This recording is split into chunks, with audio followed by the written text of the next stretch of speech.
Welcome to the Scottie and Sylvia show. We are best friends who keep our finger on the pulse of the culture. I'm Scottie Beam. And I'm Sylvia Obell. And on this show, we talk about it all, from our favorite actors to our favorite affirmations. From black joy to black drama.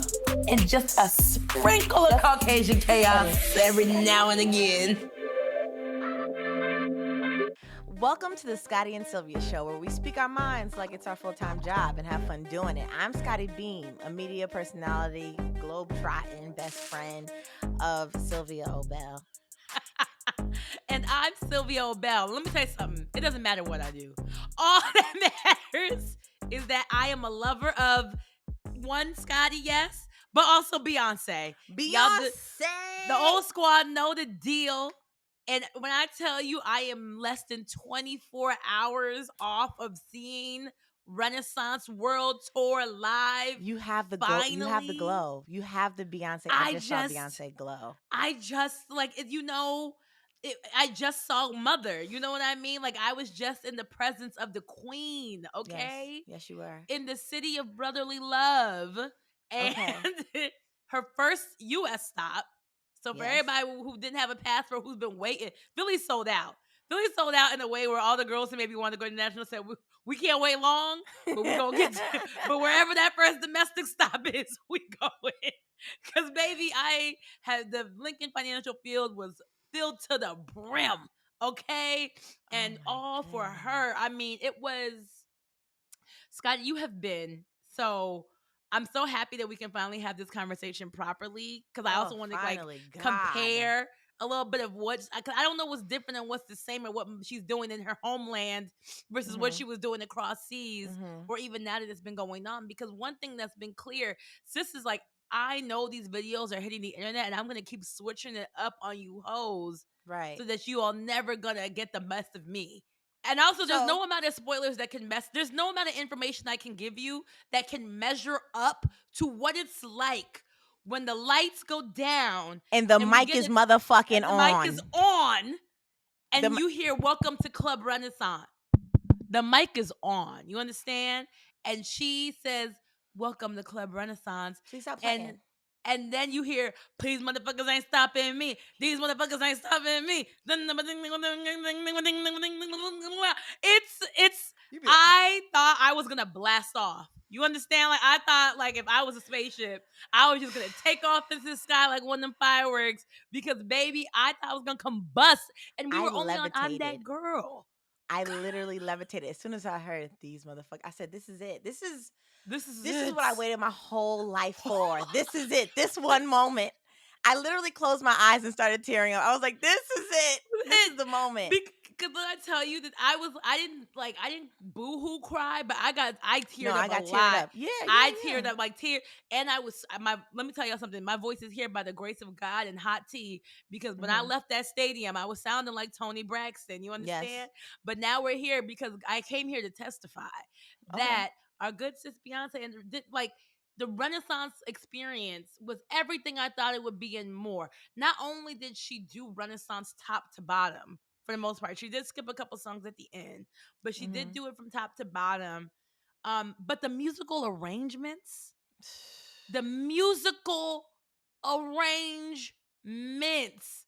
one thing about Giselle, she's going to show you how two old songs can mix into the new song in a way you didn't even think was possible.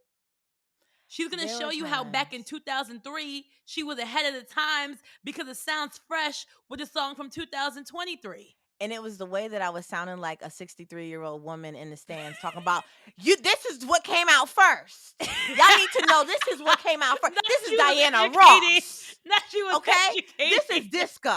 I was in there. I'm turning around looking at the Parisians talking about, did you hear this first?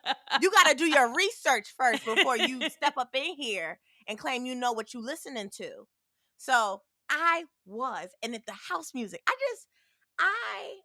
so the difference is, I think there was I can't wait. I want to see it in the US, because the thing was, seeing it in Paris was an incredible experience, 100%. It was very interesting to see people who don't speak a lick of English. As soon as those songs turn on, they know them lyrics, bar for bar. They know them lyrics. I bet you that. Not skipping the way this woman knew Black Parade. I said, Oh, not Black Parade. She's a white woman in front of me. I'm going back to the I was South. like, don't even know what it means. has no idea. And I couldn't even, I'm sorry, Beyonce, I couldn't even watch Beyonce because I was like, how do you know this whole motherfucking song? Now, what you know about going back to the South? That's what I'm saying. But then after that, she'll like turn around. She's like, sorry. Like, that's all she knows. She's sorry. I don't know. Sorry. I don't know. I don't know English. what I'm saying. I'm just saying it. Have no idea. Enthusiastically. Have no idea. But like, I would say like being in that arena, I think those songs like Black Parade and things like that, I think they're more felt. Formation, more felt when Here. in US. So that Black pride, Yes. that blackness, that shit, I feel that more here because all the girls around me know it. They can feel it. You know what I'm saying? How they're moving to it. It is like it's a tribal dance. One of the biggest things you said about Renaissance was when we envisioned it, we envisioned a disco ball, glitter, Beyonce in the air, the horse taking flight. And she does it. She does it, baby. She's back in American soil where she trusts whatever the structures are here a bit more. Maybe it's an insurance claim thing. I don't know. The horse went up. The horse went up in the air. She gets on when she comes out on the horse for the end. Her and that horse are floating across the stadium. Late twins have, first of all, they've grown. Those boys have grown into men. You understand? Fine ass men. Also, respectfully, the late twins are late fine.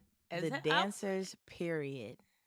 Can we talk? Because I think at every tour there's always like a standout for me, and I found my new Ashley.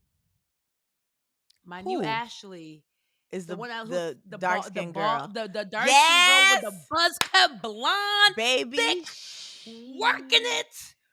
She left it on the floor. You understand? Word? I saw her first when we were on the tour. When I seen her in Paris, it was the first time Blue Ivy came out. Yes. And the way that she showed, like she was helping Blue Ivy out, because I think, of course. That was the very first nervous. One too. It was the very first one. The fact that she's on there at all is crazy to me because y'all look crazy. Imagine being 11, 12. What is she, 12? It hurts me to look it up every time because I still remember the day she was announced. It's like I remember. It's like I feel like an auntie. I remember the day you was born. But to be standing there in front of 80,000 people and doing this damn dance in the front, nobody to look at in front of you, and doing this dance, dog, I would have pissed myself. There was no way. She's getting more on this stage, and she's getting better and better. To actively see her mothering and her being powerful on stage while her daughter's being powerful on stage, just the symbolism is too much. It's or too just much letting your child do what she wants to do. Like, absolutely letting her sit up there. Like it reminds me of my mom when she would take me to the radio station and she'd be like, all right, you say you want to talk on the radio, write a little segment and you get to have your little segment. So then I'll write a little segment about, today, let's just say Destiny's Child did this on 106 in Park or whatever. So then I would sit there and I would have that little piece, but just letting your child's creative fluid just flow. Just let it flow. Just letting them be. Do it on your platform. Right. Yes. All we're saying is Beyonce continues to give us the greatest show on earth. Every time. Her only competition is herself. You understand? The only times I can compare this tour to are the other tours. And that's it though. There's no other artists. There's no other artists. And we have seen a lot of people live. We have seen more than the average. There's nobody doing it like this. No. And there never will be. I mean, let me not say that. Blue might grow up and give it to us the second time again. Exactly. But like, as of right now, if there's nobody else you see in your life, go get you that ticket. Go get you that ticket. And also, y'all know we time if you can see a Donna Summer documentary. All right, go ahead. Hit it, Sylvia. Because we were talking about, No, we disco. could. I was gonna say, where is there a Donna Summer? Is there one? It's on it's on HBO. Well, it's on Max now. So go and see that. It's Donna Summer. Her daughter actually made it. It's incredible. A lot of people don't know about Donna Summer's story, and although she's the queen of disco, a lot of people don't She know is. about, She's just not Steve. her journey. So yeah, Yes, absolutely. Please learn about go Donna and the see it. Queen. She's not just Steve Urkel's aunt on Family Matters. She was so much more. That was a fun What? moment as well. Did you ever watch Okay. Family Matters? Okay, we're gonna go down a hole. Let's not do I it. hate that show. I hate it. You know, I hate it as an adult. When I look back, I said, "Wow, I loved this shit," but I was a kid. Even I was as a a kid. kid. It was I, something I about the father being so corny. You know, like I would want my father. When you don't got a dad, you start to really think, okay, is this a good dad to have? And he just uh-huh. was never a dad that I liked. It was like, ew, you're just so corny to me. I would never want you to be my dad. And so I really turned it off from there. I couldn't stand. What's his name? Carl Oh, Winslow? Carl Winslow. Not Yeah. oh, poor Gross. Carl. Ain't nobody was Yeah. worse than Frank Mitchell, but that's a conversation for another time. And that's also very true. But you know what? Moesha was a great show. It So was I a could watch great it show. over. It was my Great favorite. show. We gotta talk about it another time because we're gonna get into it. We can talk about Beyonce and Black TV all day. All right, go ahead. But what we really need to move on to is a new segment we would like to introduce called Caucasian Chaos, which I think the title kind of speaks for itself. Those of you who have been listening to the podcast and us just in general, Caucasian chaos is a term I use sometimes when we describe white people acting up. Y'all know Scotty don't know white people ever. Mm-mm. So we thought it would be fun to have, like, it's not going to be on every episode, but every now and then the whites will do something. Like we said, a sprinkle in the trailer. We said a sprinkle of Caucasian chaos. That's what this is. When the white folks do something that catches our attention and impacts the community. And you know black people can't And take none serious. So, yes, it'll so impact the community. So let's hit it. Now, y'all know I usually don't know or care too much about whiteness. But honey, this news was all over my timeline and it got me thinking about some other things I want to talk about. Now, have y'all seen these text messages by Jonah Hill? Jonah Hill is the actor, the big skinny actor dude that be big one day, skinny the next, big again, skinny, whatever. Sent his ex-girlfriend a bunch of text messages just listing, I guess, his boundaries. What are you laughing for, Sylvia? no, because I really enjoyed you having to try to explain who Jonah Hill is. Jonah Hill is I an was like, actor. when you said, I know, but I didn't know where it was gonna go. I was very into I said, oh, let's see. Well, that's who it him. is to me. The man is skinny, Can you big, name some skinny, of his skinny, big. movies? Yes. Okay. Here it is. Mm-hmm. Hold on. It's coming. It's I hate this movie. Super bad. That's what ding ding ding ding ding ding. All Thank you. right. There we Yes. go. And I that's just want it. That's where I draw the line. The most recent Jonah. thing he did was You People on Netflix with the Kenya Barris and Lauren London movie. And which everybody was saying they understand why Lauren put it in her contract that to not kiss that man Ugh. as her Can love you interest. imagine? Yeah, I mean, they played a whole movie where they were getting married and she didn't kiss him once. I said, and it understands. We understand.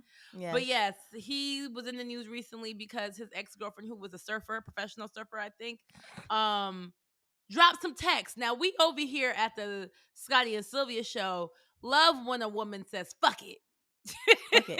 Release the text messages. Release the receipts. Give us I the love it. receipts. Shake the table, baby. Shake it. Right. And that's what she did. And as the internet took hold of these screenshots, we saw firsthand the emotional abuse that was taking place. And it's not often we get such I would say it's not often, but every day on Twitter, y'all post something. Y'all post some screen grab of a text message convo that has me wondering about who y'all are dating and how y'all are dating. But it was a very clear example of him weaponizing therapy language as a tool to manipulate her, is what was happening in these messages. He was talking about his boundaries and how he needed her to respect them if she was going to keep dating them, and he didn't want her posting surfing pictures even though she was literally a surfer because it was in a bikini. One of the text messages, he lists out what what the things are that he doesn't want her to do anymore. It includes surfing with men, boundaryless inappropriate friendships with men, boundaryless inappropriate friendships with men, and it's up to model. was its own item. If you need to model, Just to if model, you need to period. model, No money for you, baby. That's not happening. Posting pictures of herself in a bathing suit, sexual pictures, anything that he deemed sexual. He was nitpicking certain friendships she had with women, like the kind of women she could be friends with, and where they had to be in their lives, or for in order for him to feel comfortable being friends with them. And he was saying, right? if not, I am not the right partner for you.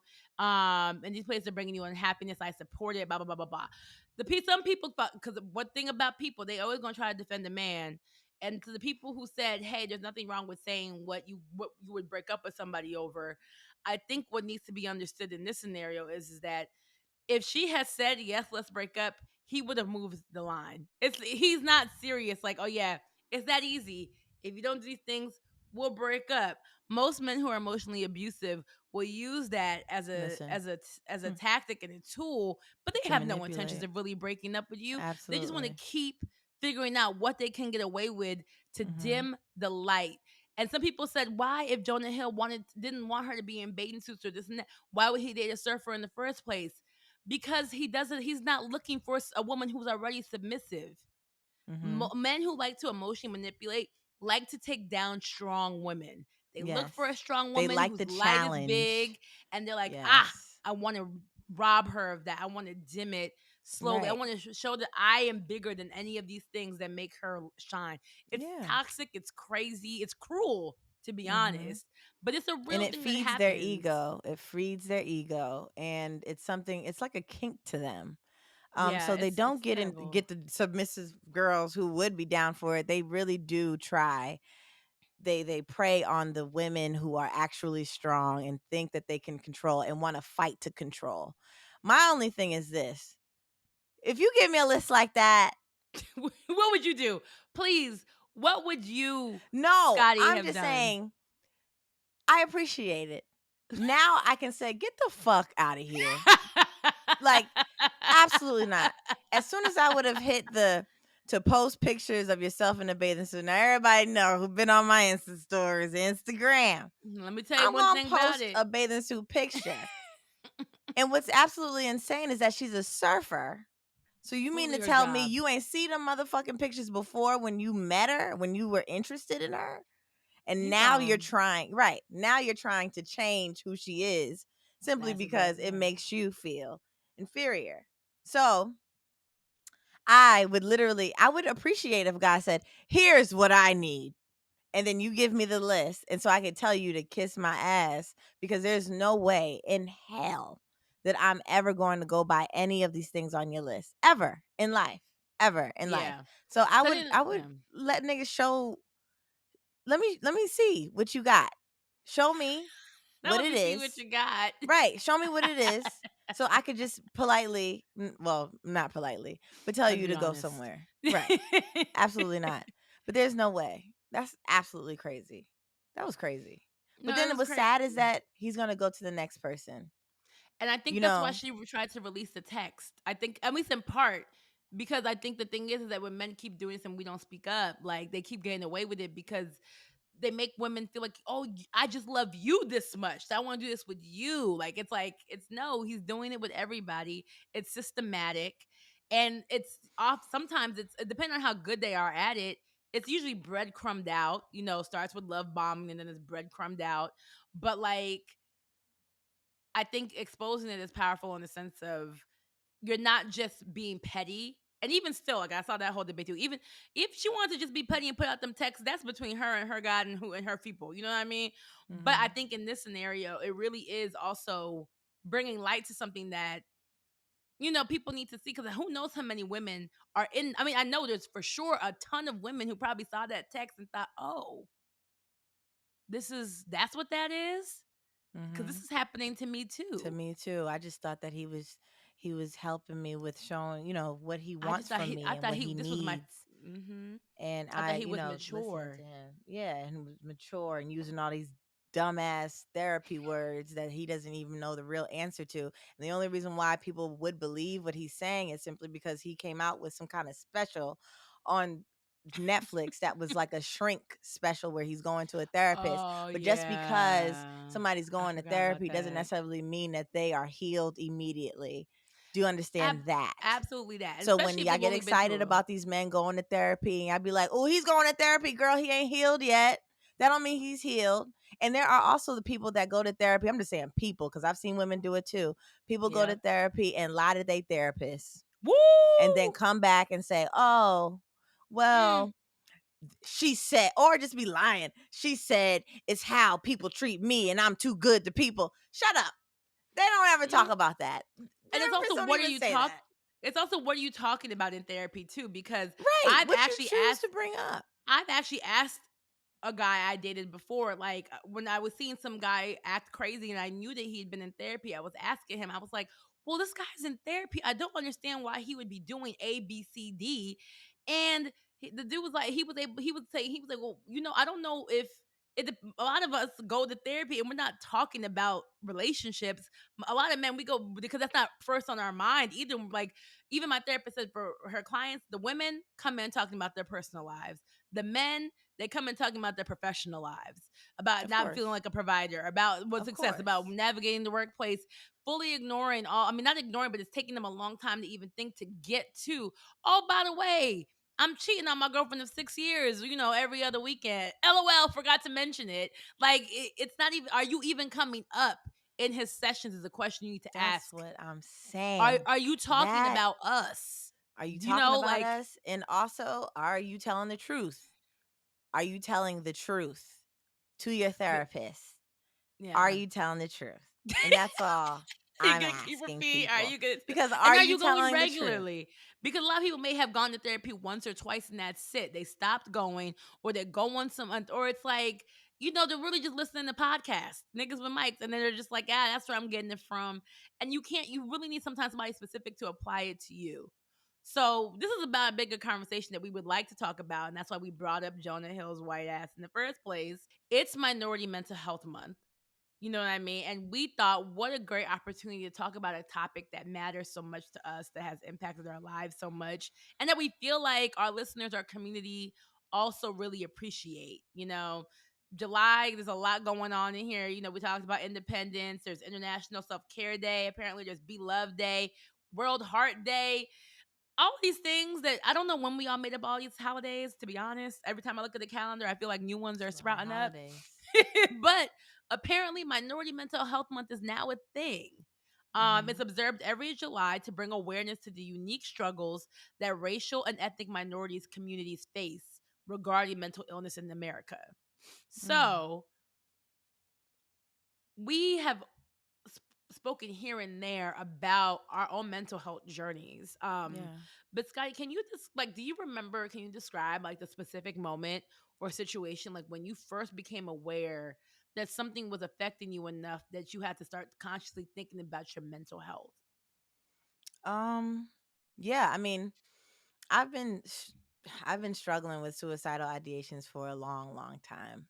Purpose has been a very focal point in my life, and being without it sometimes or letting others define it for me has been something that has been very troublesome for me in my lifetime. I think in my 20s that's when it became a thing.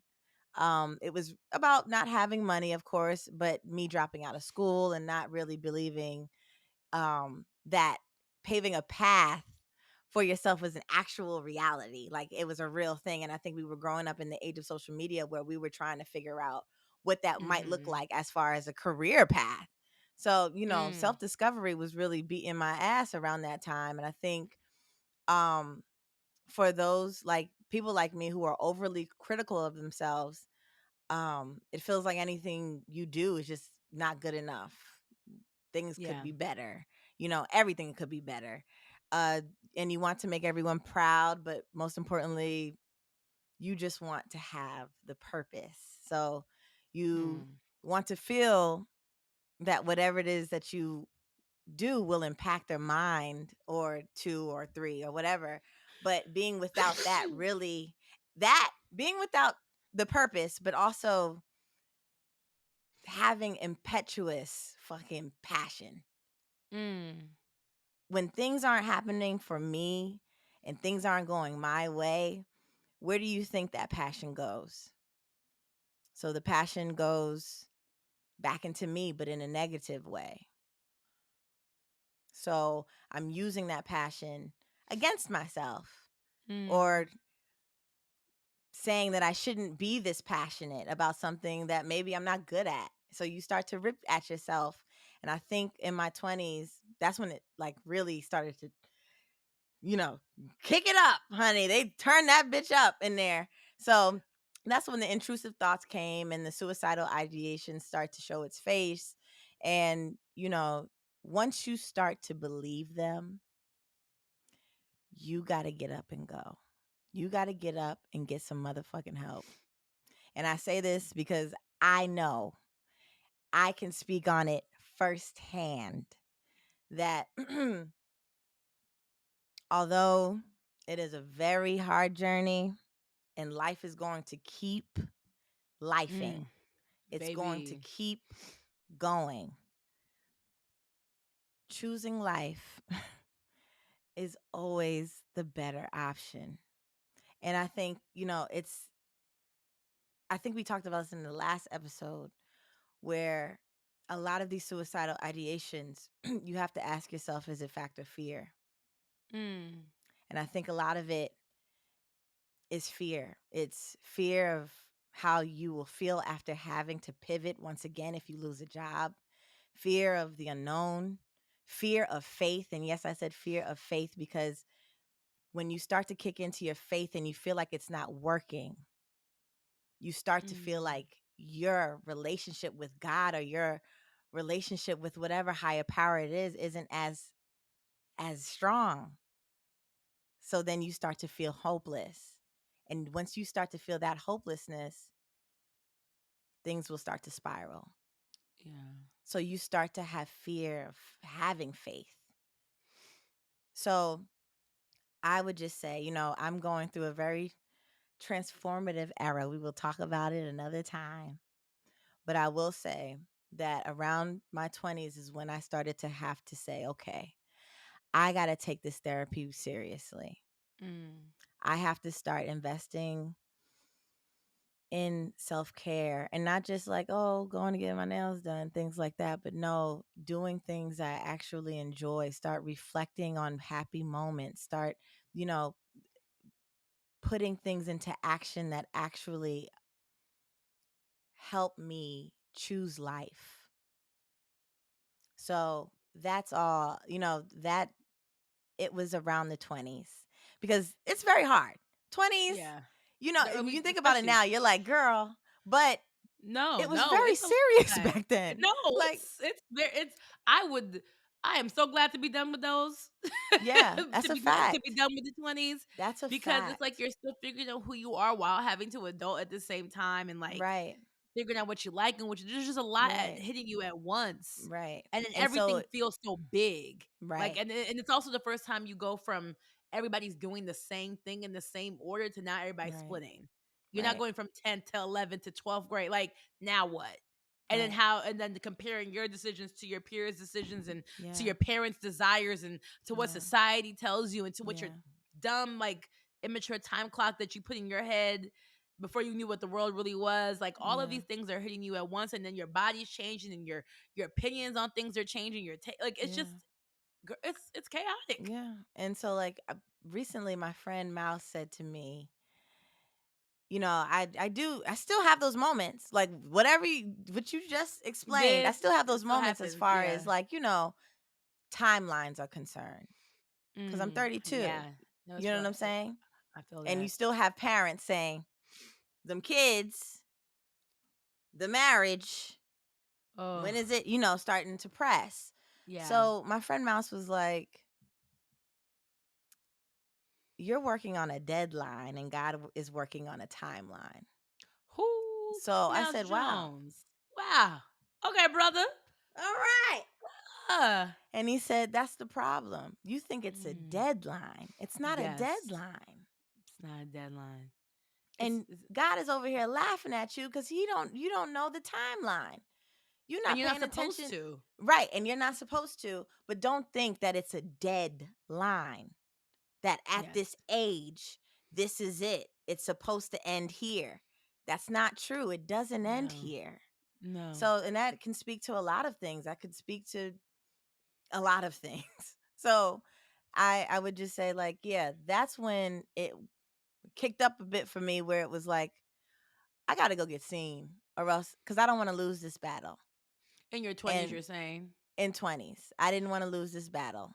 And you And said it still was it when comes you left up. school, or was When it I left like school, I think I had it wasn't just like one moment for me. It was a a bunch of little moments? amalgamation. Yeah, it was a Yeah. whole bunch of things together that Mhm. really was this big ball of anxiety.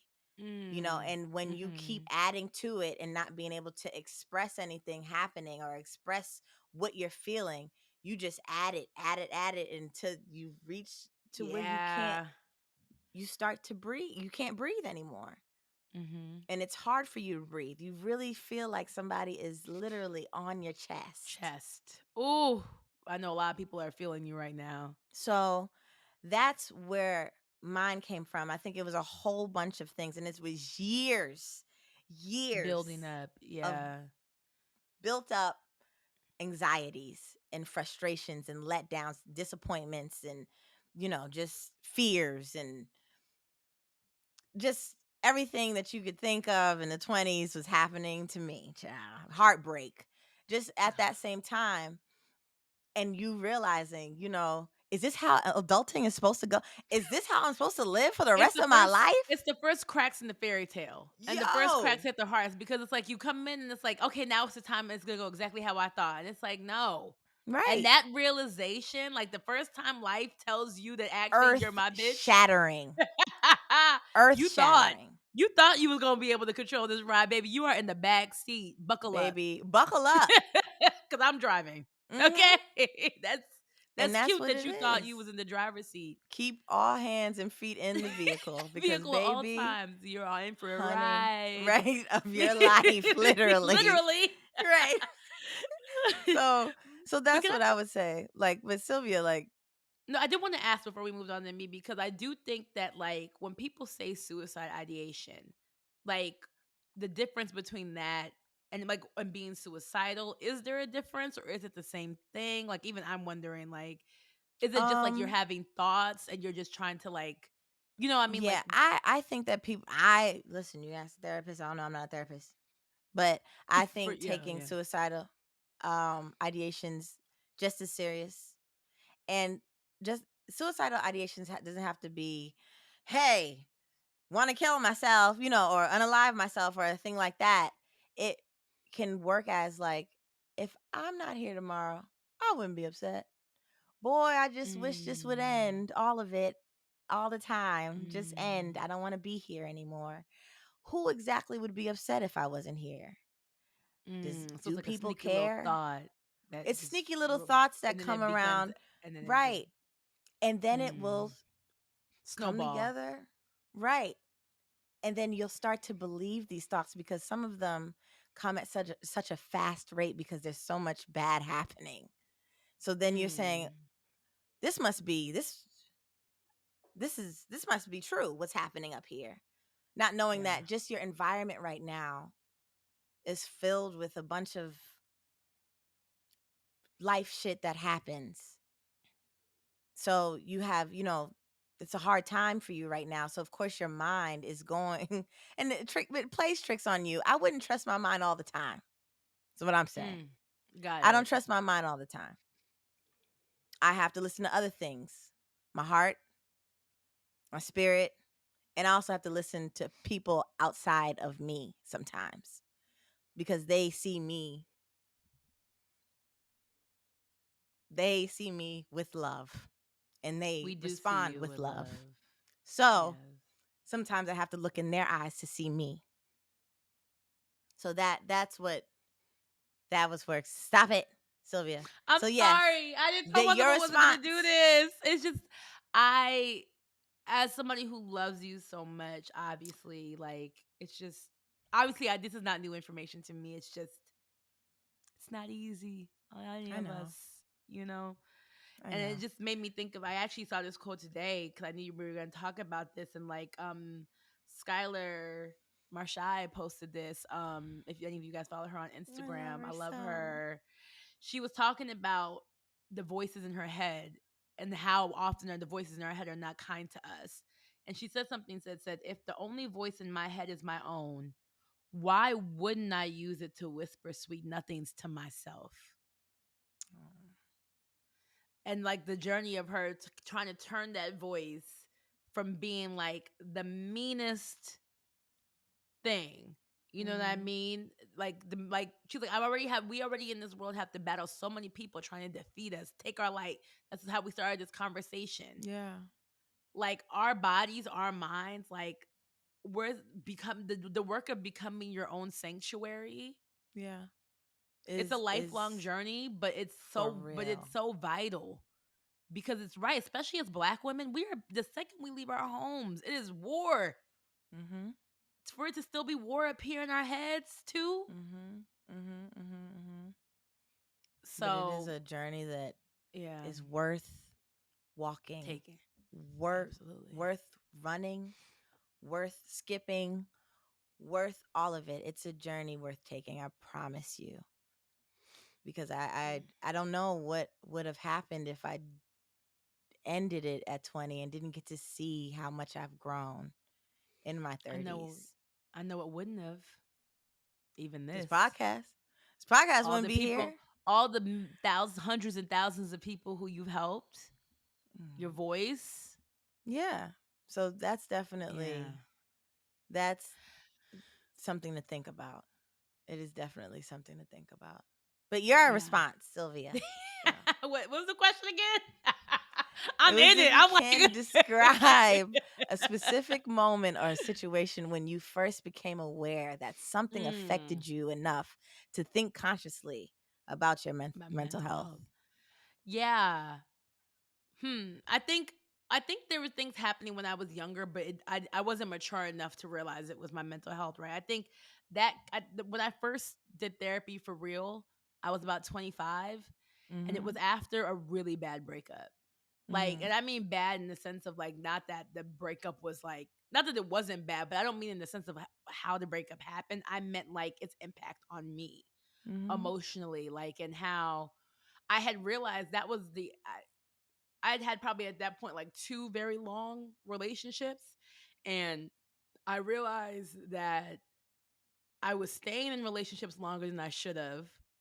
That I was mourning men who actually I knew I didn't shouldn't be with or weren't good Mm. for me for whatever reasons that not always the whole relationship, but like by the time I'm still like it's more so like why am I taking like why is this so hard for me even though I know it's right. You know what I mean? Right. Or like even though I know that maybe I should have ended it before they did. So Yes. why am I sitting here taking this so hard that they left? Like why Right. are people leaving? Why I feel like for me it's like okay, breakups are supposed to be a thing, they happen. But at the time I felt like they were hitting me harder maybe than the average person. And I think Yeah. maybe a lot of us feel that way. And it's hard to tell because you never really know what it feels like unless it's you. But like Yeah. I was starting to feel like I need help because I Mm-hmm. think what I was realizing was it's bigger than these relationships. It's bigger than these men or these boys, whatever the age was. It's like there's something else here because I Mm-hmm. know it's not them. And so from that's what kind of led me to like try to figure out like why am I taking this so hard? And I think for me it was really kind of unpacking abandonment and rejection and like how those things really impacted beyond just the textbook cases. Like in my mind, it's like I get good grades. Right.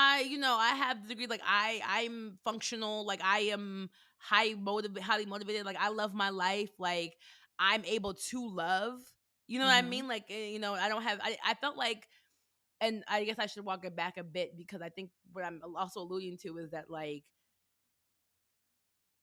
for me, what I realized was the root of it was like when I was 20, like my dad left to go to Kenya, right? Mm-hmm. And it wasn't supposed to be permanent, but it ended up being permanent. Like he left and he like literally has not been back since. Mm-hmm. Not to say that I haven't heard from him since. I'm just saying he has not been back since. Right. And I think that kind of, oh, I'll be back, I promise. And then like, and then at a big age, at like 20, even not even like at a young age, is kind of like a, Right. oh. And I think it kind of, then the whole action of leave, Right. like it's trigger. I realized it was like a trigger, that was like kind of, Right. until I worked on whatever wounds that may have put on me emotionally that I hadn't acknowledged. Every time somebody ended something or something had to end, even if I was the one who was ending it, I was going to be emotionally replaying this Over and like even over. on a subconscious level. Uh-huh. And so like it was a type of daddy issue I hadn't seen coming. You know what I Yeah. mean? And so I think like it was something where I was just like, oh, okay, I need to figure out how, or no, and it took, like you said, I think for me, it didn't happen instantly in therapy. Like, oh, I went to therapy and I figured this out immediately. Like Mm-hmm. I went to therapy at 25 for a couple years. I took a little bit of a break, came back, took another break, and then I've been Mm-hmm. there consistently since the pandemic because, woo, being alone with all them thoughts and all these things, it's just like I had to get back to talking to somebody. And I've been talking to somebody since 2020 consistently. Mm-hmm. But during these like evolving of sessions, it's just the whole realization that like, oh, so maybe it's me trying to like me constantly trying to put myself in situations where I prove that I'm not leavable. You know what I mean? Like, oh, I'm not easy to leave. Or like, and Right. then because the thought in your mind's like, oh, am I easy to leave? Because like, you know Well, what I mean? yeah, Am I then it starts with a war on value. a war on And value? yeah, Yeah, and how much you value, how much that person values you. So right. then it becomes like, what must I show you or prove to you? I'm this person. I'm great. Yeah, On and paper, I'm proof, off and you paper, I'm great.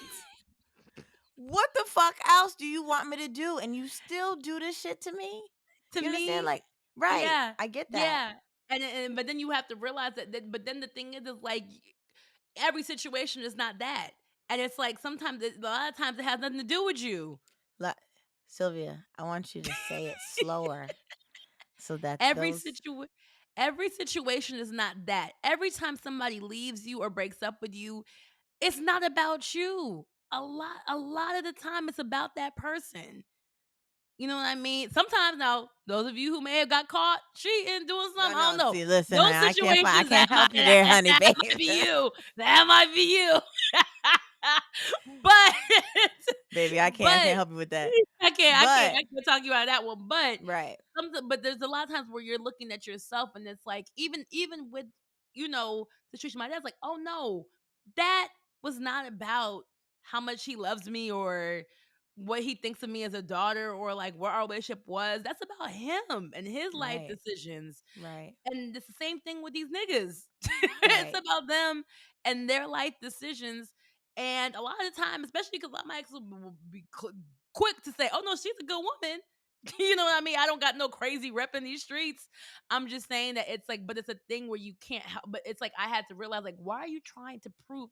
And also during the relationship test, because now because you're afraid of somebody leaving, you find yourself doing these little tests to see and all these things, and all of this is like it's all back to an issue that got nothing to do with this relationship. Ain't got nothing to do with you. Ain't Nothing. got nothing to do with I you. agree with that. And that takes a lot to peel back, especially Yeah. when you have abandonment issues from your dad. Because I think even at a young age, you start to think, well, why wasn't I worth staying around for? Or, what, and also looking at your mother and being like, well, what was it about her that would make you Mm, leave? And mm, sometimes that has a negative effect where it's just like, I don't want to be nothing like my mom. Or mm, if I'm too much like my mom, will the same thing happen to me? There are mm. tons of ways that things can Could go. manifest, yeah. Right. And then, like, also the same thing you said with like men.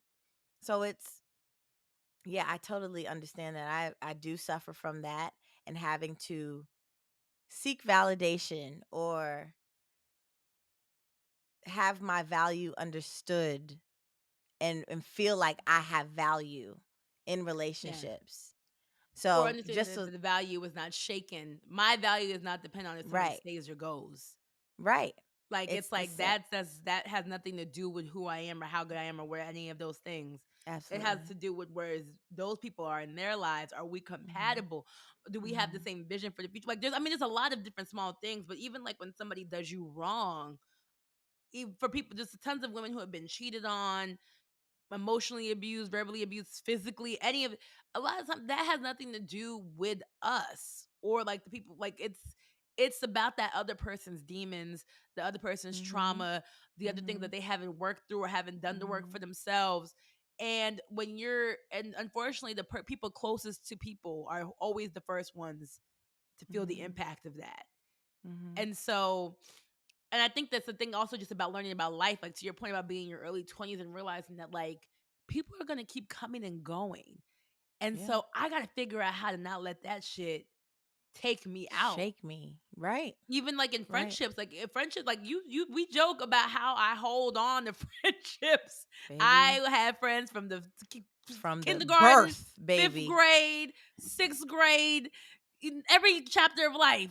At the last Yes. birthday, they all met. Hey Mhm. y'all, everybody from every Mhm. this is your life. Everybody's gonna keep. But there's definitely a part of me that's proud of that because I do think there's something special about it. But I also get that like when I've lost a best friend before, not like she's alive. I just mean like like it's I didn't want to come off Like like she that. dead to me. Me, no, please. But it's like even that, you know what I mean? It's like you Yeah. take it and you have to realize like, oh, not everybody stays. You know Man, what I and mean? that's But one of the worst pains. Like boyfriend pain hurts. Heartbreak. It's terrible. oh, so But sad. But the also sad. girlfriend But loss. girlfriend loss? Oh, earth Oh, shattering. I'm glad I've only had to go through it once because baby, I Same, couldn't me take too. too Just one many. time. I And can't I take couldn't too take many of it. that. I'm That sorry, was Scotty. tough. You blood in, you blood out, Oh, to the baby. to the casket we if drops. we gotta fight, we can fight. We got I and don't then we care. gonna still be friends. I don't That's care. just not even an option anymore There for is me. no way in hell. I'm like, Sylvia's mad at you. I don't care. This is what Sylvia, I gotta do with me. I'm gonna be right on this This couch. I'm rewatching Insecure, as I'm sure a lot of us are, because it's on Mm-hmm. Netflix now.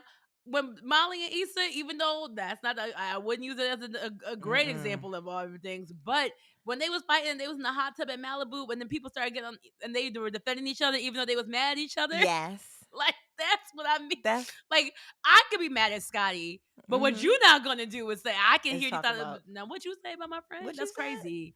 Now It I doesn't can matter if say I it. agree. Right. I can say it, but when it comes out your mouth, it I don't sounds like the way different. it I don't like sounds. it.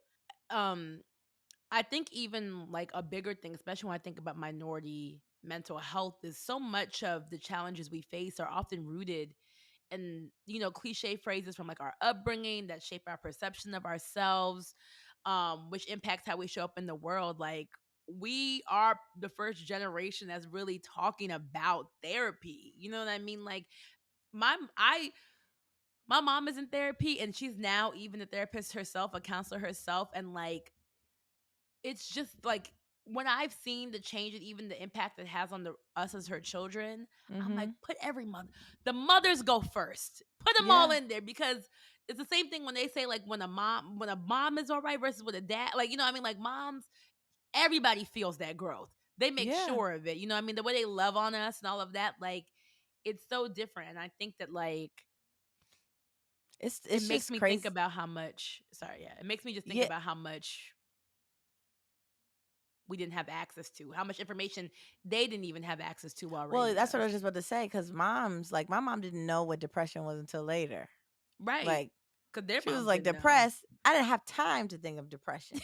It's a luxury. Depression, right.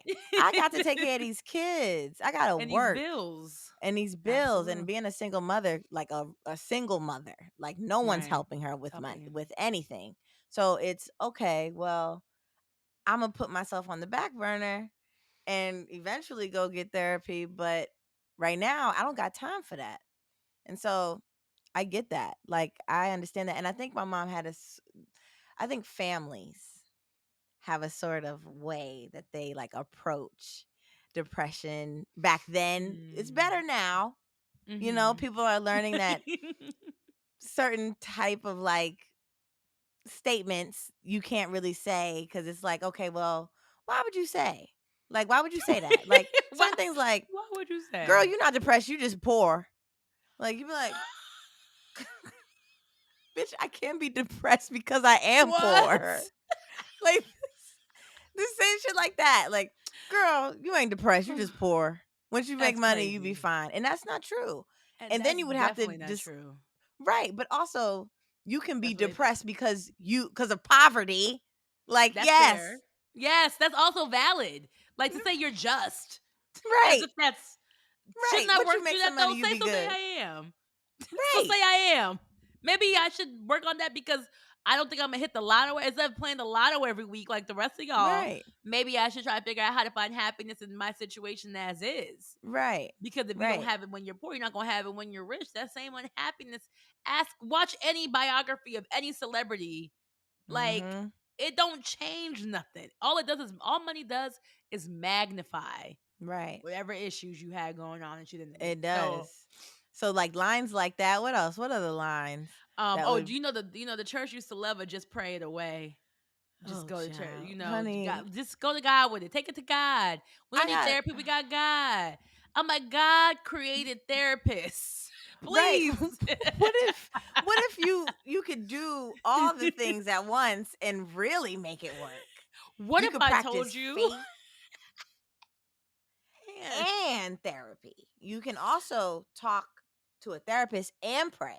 We could do both at the same we time. You could don't do have to both. And did pick. you know that there's this thing called Christian therapists too, where you can like do really Yes. do like a hybrid. You can talk to your therapist and she can Yeah. give you advice based on scripture, but also help you understand how to decipher how old that word is and Right. how to apply it to this very modern time. Because we love to Right. joke, God, these ain't the same men that was in the Bible that you was Right. talking about or whatever else. Like we're dealing with a lot of new situations that Right. we're I got not. one. Mm, I got one. what's And it's one? for my girls that hear me out. Uh-oh. Cause y'all be holding that as a badge of honor, and I want you to know that that's not a badge of honor. When your nigga or a nigga that you're dating says, "What I need therapy for?" You my therapist. Let me tell you, Oh, that ain't it. And it's baby. hit me. It's been Mm. that has been said to me, and I remember 20-year-old me was like, "Oh, he only talks to me." Oh my He god, can only open like up to me. to Our bond is me. that special. Tight. That nigga still cheated. So what I say all this to say is that nigga needed therapy with or without me. Well, you said That that's the nigga way you needed to whispered go that to nigga still cheated. therapy. He Thank you. did. So And you when know the y'all thing. sit there, yeah, go ahead. No, I was gonna say it sounded cute, but now it's like, oh, invisible labor. Is that what you're asking Right. of me? I Here I gotta be your am, the girl mule. and your therapist. That's Yes. crazy. Because one of the biggest things I've learned, if nothing else, about relationships or partners, the change and the stuff they gotta change and do, they can't do it for you. They gotta do it for themselves. So if Yeah. you can't do it for yourself, what you want to do will be based on how happy you are with me in the moment, how Exactly. much you like me in the moment. You ain't always gonna like me Exactly. if we in a relationship. That's just not realistic. You're always gonna love me, hopefully, but you ain't always gonna like me. And that's And on the even up days for you don't debate. like me, are you gonna revert back to the things because the Yes. only reason you weren't doing them is because you liked me?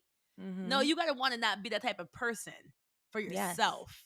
Yes. That's what changes things. But And anyway, I also digress. sometimes you can't show up as a therapist all the time. We're not going to act like you're going to have all the patience whenever he wants to sit and have a discussion about what happened in his past life or whatever was going on. Sometimes you have a life too, and you're not a Uh, therapist. So you Also can't sit that. down.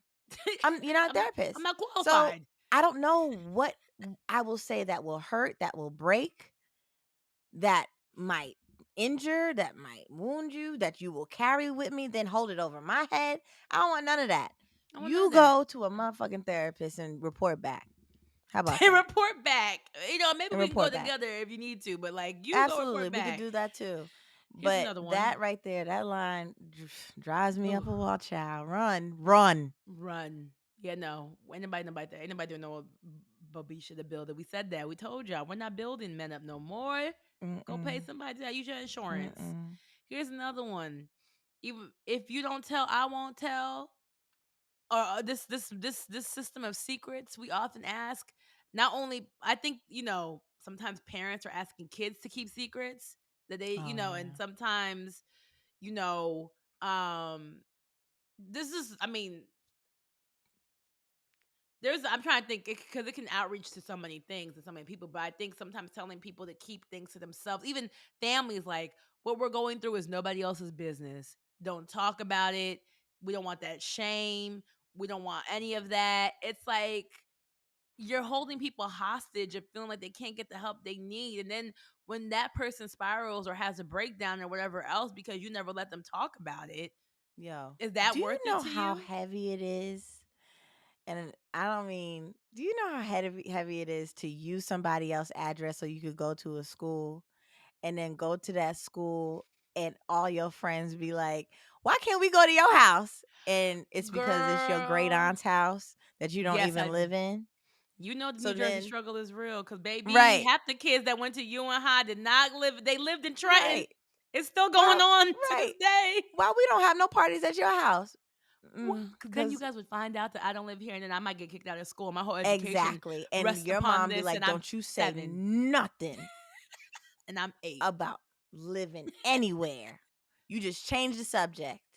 You know how crazy that is? That is insane to put on like a 12-year-old kid who wants their friends to be like, to accept them, to have fun and go places and do stuff. And you got to explain, well, you can't explain why you live 20 miles away from the school. So you can't It's go not to the funny, but mall. no, it's so No, real. no, I'm saying And, you can't do that. you can't. You gotta lie about things, or like. And then I think the other thing is like we always talk about how come people lie so much. Where is the honesty? Where is the honesty when so many parents were teaching their kids how to lie as children to people they love, to people of authority, and then they wonder Mhm. why can't get them to tell them the truth now? Exactly. Exactly. And so the first person that taught me how to lie was a man. That should just tell you that. My dad took me to this girl's house and said, "It's between us, right? Here's a Coke." And that's how I figured out my father was cheating. Things like that. You'd be like, but my That mom is wasn't crazy. always great. But both of them, now that they're older and my mom has grown and everybody has evolved, they have now acknowledged that this was wrong to do to a kid, but it was like keeping these secrets and not knowing why. Because I said Yeah. so, because it's between me and you, because coming up with all these reasons. You're like, okay, well, what do I speak about? What can I talk about? And who can I talk to about this? And you're like 10, so like you don't really even know how to work through it fully. And You whether don't know how it's to like work through anything huge fully. secrets like fidelity, whether it's financial. I think like in my household it was very financial. Like, don't tell your dad we bought this, don't tell your mother I gave you this and that, this and that. And sometimes you can wield it, as a Right. teenager. Sometimes I wield it for freedom, this and that, but ultimately it makes you not know what to trust or who to trust, Right. and deciphering trusting in general, and It's also even usually trusting yourself. makes you understand that there's a miscommunication between these men and women. Like with my mom and my dad, knowing that they don't communicate, you'd be like, oh well, that's a natural thing. They don't Yeah, it's talk. normal. That's Yeah, normal. some people do, some people don't. Right. Ah, Eh, that's crazy. You know it's how crazy crazy. that No, yeah, is? no, it's crazy. No, it's crazy. Sometimes you think back, you're like, wow, that Oh was crazy. We were Lord. That just, was nuts. We hey, were living a we was very living. millennial life. You Like, know, and I'm sure it's not new. I'm sure our mothers saw things in their households, and our fathers yes. saw things in theirs, and don't even know, just repeated behavior, not Right. knowing it was wrong or right. So I think what we're trying Mm-mm. to do is break some generational curses. You know what I Yes. mean? Change some shit up because now Yes. they worked hard to give us access to the white people, to the white man's mental health, Yep. so that now we can figure some things out for ourselves. And so, Right. but we're also doing the work. There's some old cliches that, hey, I still got to work through. Success is the best revenge. Or Because as it is. Beyonce said, always stay patient. Best revenge is your paper. I still Absolutely. believe that. I still believe that If I'm wholeheartedly, 10 toes wrong, down. If I'm wrong, I'm wrong, baby. I'm wrong. We'll see how I feel in season 3. But right now, that's where I'm at with it. Don't show weakness is another toxic cliche. Don't let them see you be weak. Which is another way of saying don't be vulnerable openly. Hey, I know. Hey. Let's. Yep. Look at you. I'm still That whole fighting thing that one. about weakness You ain't is never gonna see. toxic. It's toxic. I Because it's about guess. But mostly it's about what we define as weakness. What is weakness? Showing how you feel, showing that you're vulnerable, showing that you're human, showing that your feelings can get hurt, and letting somebody see the responsibility of hurting your feelings and like knowing that like that's not okay. When you pretend like everything is okay, when you pretend like you're strong, people get away with a lot of behavior because like, oh, she's fine. They're fine. See? but there That ain't be nothing to them. yes, and I get that. But then there are people who feed off of that, who live off of that. And of course that's them problem. That's a them problem. It is. Word to Yeah, Toni but Morrison, also I they get can't it. feed off of But something they don't have access to anymore. they don't have How you gonna access feed to, up? but right, but if they see your weakness, they feel like they still can get access to you. And that's my fear. I don't want people see my girls out here just I get it. And I'm Right. one to cry. I will cry at any moment in time because it's not weakness, but I just don't agree sometimes with letting people who have these manipulators who know exactly when to creep in when you Yeah. are feeling low, I think when it's you about are at your yeah. lowest. So I get really nervous when it comes to stuff like that because I know that there are some crazy people who So are you're right about dedicated that. to You're right slipping about in like that. a fucking serpent. But it's So about yeah, go discernment. ahead. It's about Yes. discernment, about Mm-hmm. knowing like, yes, don't let those people know what's going on really with you, but the problem is some people carry that over into people who they do life with. You know what I mean? It's like, how am I supposed to know when you're feeling anything because you feel like you can't show me when you're weak, or like having to break that wall down? And for the people who aren't trying to hurt you, they're just trying to understand you. I think the I problem totally is we get don't that. know. Like, I think a lot of people struggle with the when to turn it on and when to turn it off. Well, Like, you can't ask me I'm a that big, question. I'm big on, me. I'm big on not letting them see me sweat. Like, but once I've cut them off.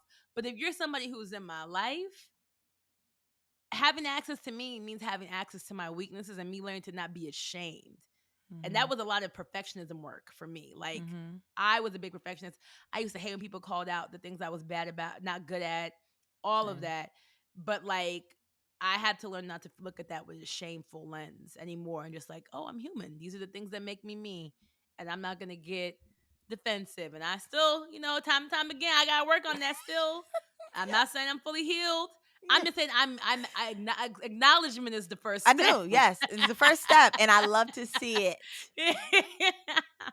All right, all right. Let's go ahead and move on. We've shared enough about our We did, child. We took today, you. You child. guys have Woo! learned a Episode lot 4. about me. I feel naked. What is going on? I'm gonna have to put a.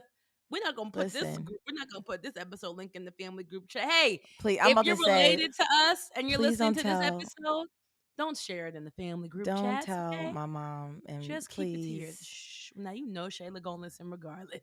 Pick I another know, relative. but she just, you know, please, guys.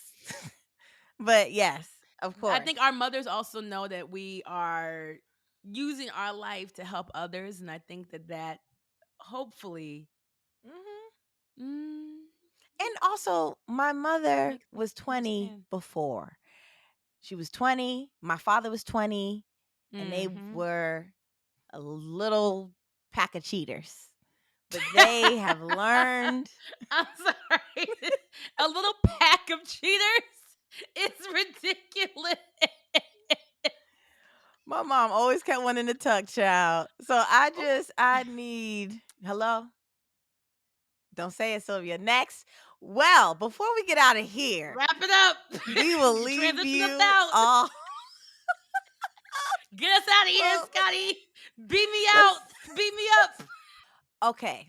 Let's hit them with a before we let you go first, before we get out of here. All right. All right.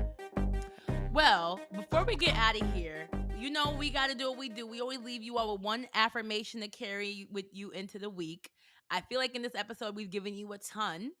So I just want to use this moment to reiterate something I said earlier while Scottie was talking, which is about what your inner voice should feel like.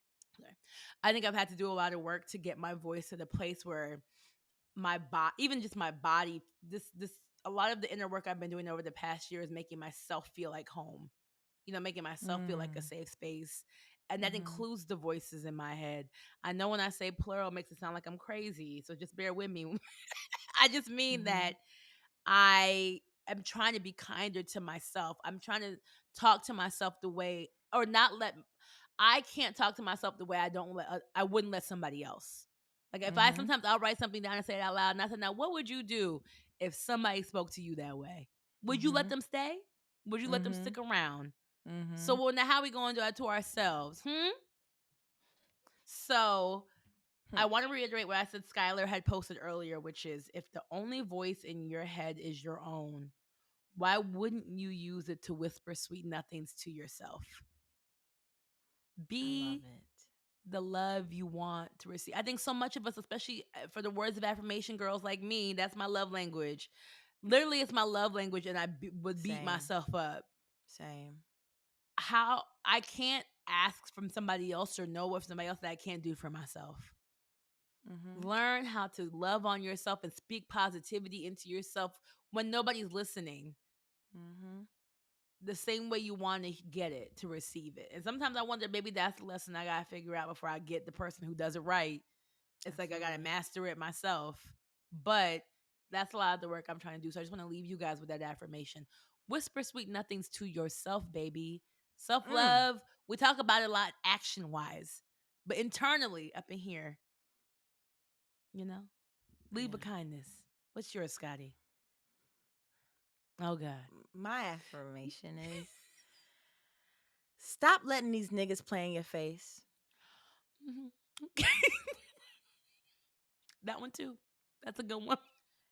If you don't play about you, they won't be able to play about you.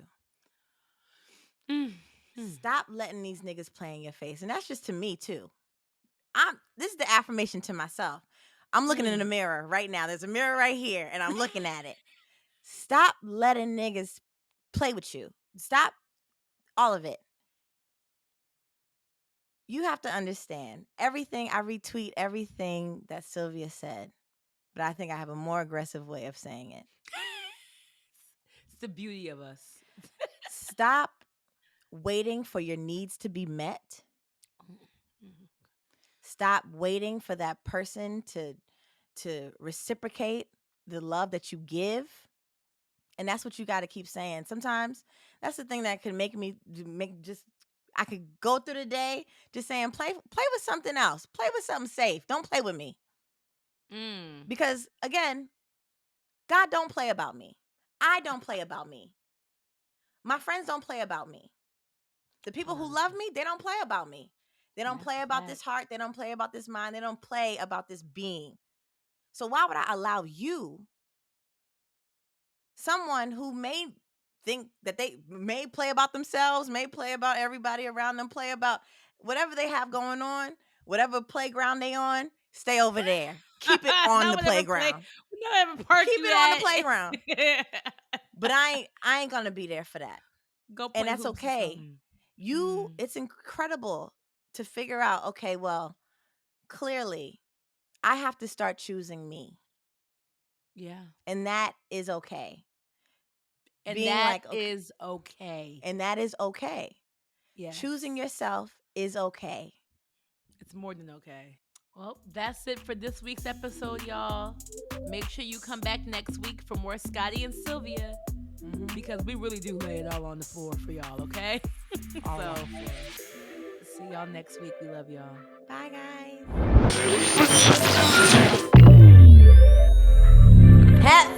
Before you move on, if you like this episode, guess what? We have more for you. Go on ahead and click on one of these videos for more Scottie and Sylvia.